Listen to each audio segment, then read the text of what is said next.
Let me ask you if your support of Senator Santorum's candidacy extends to some of his more controversial positions. I want to ask you about a couple of things that he believes, since you have, like I say, doubled down on your support of Senator Santorum for the presidency. Let me ask you about a couple of things that he said and get your reaction to it. Senator Santorum has said that he believes contraception is harmful to women. He opposes the Supreme Court decision in Griswold versus Connecticut, would like to see contraception be illegal in this country. Where do you come down on that? Well, I think contraception is a choice of a woman.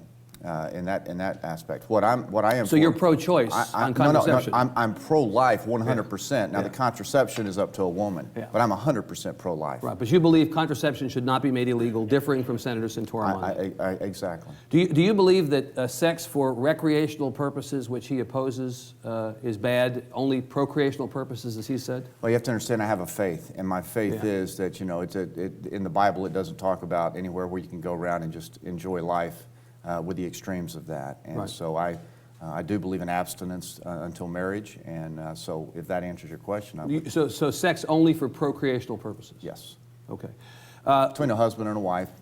Okay. And that's what I believe. In that context, let me ask you about Senator Santorum's view of women in combat. He has made comments over the last few weeks questioning whether there's an appropriate role for women on the front lines. That he's actually questioned whether there's a way to view women and men as equal in time of war and in their service in the military. Where do you come down on that? Well, I come down on that in that I believe that a woman should be given the opportunity to serve, and to serve in any capacity that the military deems fit for her.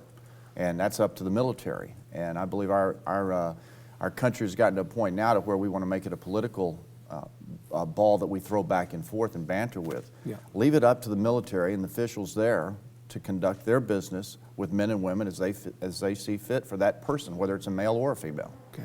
Now, I was going to ask you about the morality of homosexuality, which is an issue that Senator Santorum has made some hay of during this campaign, but actually you answered the question for me yesterday in the debate that you participated in up in Dallas. You were asked whether you believe being gay is a choice. You said you did, that it was not genetic, but that you believed it was a choice. That's a correct characterization? That is correct. You said that people who are gay will have to answer to the Lord for their actions. You also believe that? As all of us will, for all of our actions. But for me, I believe that it is a choice. Yeah.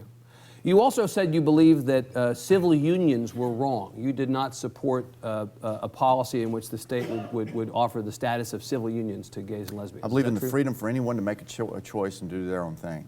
But when it comes to supporting through benefits, I'm not for that. I believe that's between a man and a woman, a husband and a wife, and that marriage between Adam and Eve is something that we need to protect, the sanctity of that. But not just marriage, but civil unions. I mean, a level down. There are a lot of people who don't support gay marriage in Texas, but who support civil unions. We found at our poll this week that a total of 61% of Texans polled, not just Democrats, but 61% of Texans support either gay marriage or civil unions, and that's appreciably no different than the poll we took in October. I think it's a point different. So you're basically on the other side of about 60% of Texans on this issue. If you want to live with someone and receive the benefits and the perks of being married, get married. That's it. That's the way I believe. But if you're gay, you can't get married. You can have a union or whatever you want to call it. That's your choice and your ability to do that. But if from my standpoint, I wouldn't recognize that with the benefits that marriage provides. Okay.